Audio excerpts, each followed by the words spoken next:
شریعت نے گنجائش دی ہے کہ کبھی بیوی کو راضی کرنے کے لیے خلاف واقعہ بات کرنی پڑے تو کر لینی چاہیے، تو وہ کراتی بھی ہیں۔ 3 موقع پر خلاف واقعہ بات کرنے کی اجازت ہے، واقعے کے خلاف بھی آپ بات کر سکتے ہیں۔ جنگ کے موقع پر 2 لوگوں کو صلح کرانے کے لیے اور بیوی کو راضی کرنے کے لیے کر لیں کوئی ایسی بات، بے شک اپنی طبیعت پہ جبر کر کے کر لیں، گنجائش ہے، اجازت ہے۔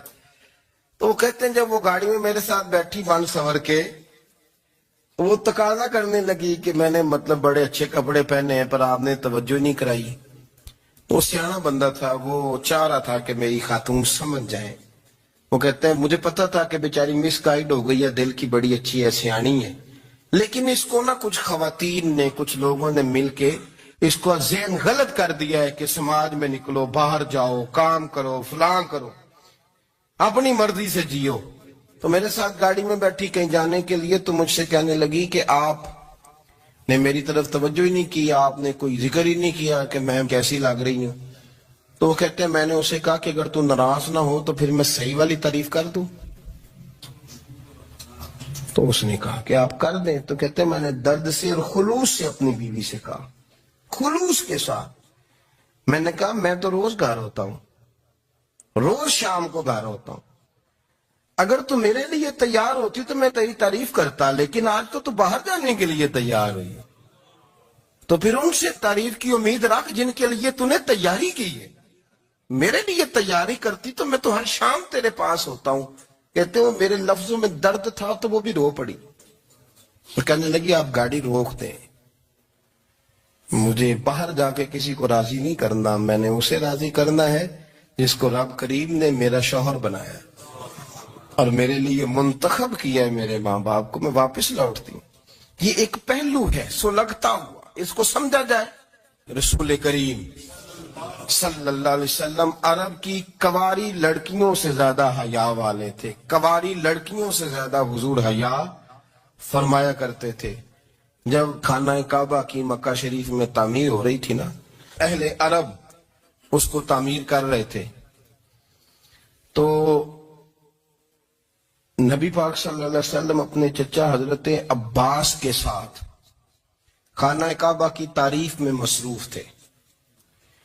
تو عرب کے لوگ چونکہ لمبا کرتا پہنتے تھے پیروں تک، تو نیچے اگر کسی وقت کوئی چیز نہیں بھی ہوتی تھی تو کسی کو وہ نظر نہیں آتی تھی، چونکہ پردہ رہتا تھا، لمبا کرتا پہنا ہوا ہوتا تھا۔ تو جب بچے، سرکار کی عمر مبارک بھی ابھی تھوڑی تھی، تو اس طرح بچے جب نکلتے تو وہ کئی دفعہ اپنی تہمت اتار دیتے نیچے سے، اور کوئی مزدوری کرنے لگتے تو 3-4 طے کر کے تہمت کی کندھے پہ رکھ لیتے، جس طرح کبھی دیہاتوں میں لوگ کپڑا سر پہ رکھتے تھے کہ اوپر اگر کوئی وزنی چیز رکھیں گے تو وہ تکلیف نہیں دے گی۔ نبی پاک صلی اللہ علیہ وسلم بھی سب لوگوں کے ساتھ خانہ کعبہ کی تعمیر میں شامل تھے۔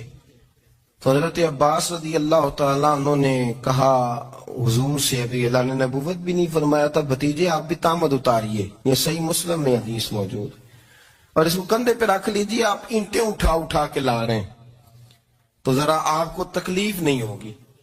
تو سرکار دو عالم صلی اللہ علیہ وسلم سے یہ بات کہی، اور پھر جلدی سے حضور کی تہمت کو نکال کے حالانکہ لمبا کرتا پہنا ہوا ہے، تو وہ جیسے ہی ان کے کندھے پہ رکھا اینٹیں رکھنے کے لیے، تو سرکار تو زمین پہ گر گئے، بے ہوش ہو گئے، آنکھیں آسمان کی طرف، اور پھر حضور پکار رہے ہیں آزاری آزاری آزاری، میرا تہمت دے دو، میرا تہمت دے دو۔ کبھی کوئی شخص اس وجہ سے بھی بے ہوش ہوا ہے کہ میرے وجود سے کپڑا اتر گیا ہے؟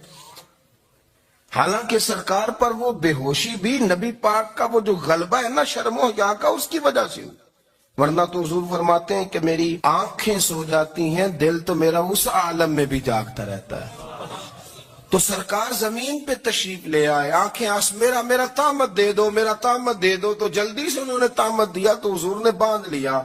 پھر طبیعت مبارک میں تسلی ہوئی، یعنی ہم اس رسول کے غلام ہیں کہ جن کے تو وجود سے کپڑا اتر جائے تو حضور برداشت نہیں کرتے، قبول نہیں فرماتے، تکلیف شروع ہو جاتی۔ لیکن یہاں نوجوان ہیں اور بڑا قد کاٹ ہے اور بڑے بڑے سمجھدار لوگ ہیں، گرمی آتی ہیں تو شارٹ کپڑے پہن کے گھومتے ہیں، ان کو خیال نہیں کہ یہ وہ والا لباس ہے جو باہر تو کیا گھر میں اماں کے سامنے نہیں پہننا چاہیے، بہنوں اور بیٹیوں کے سامنے نہیں پہننا چاہیے۔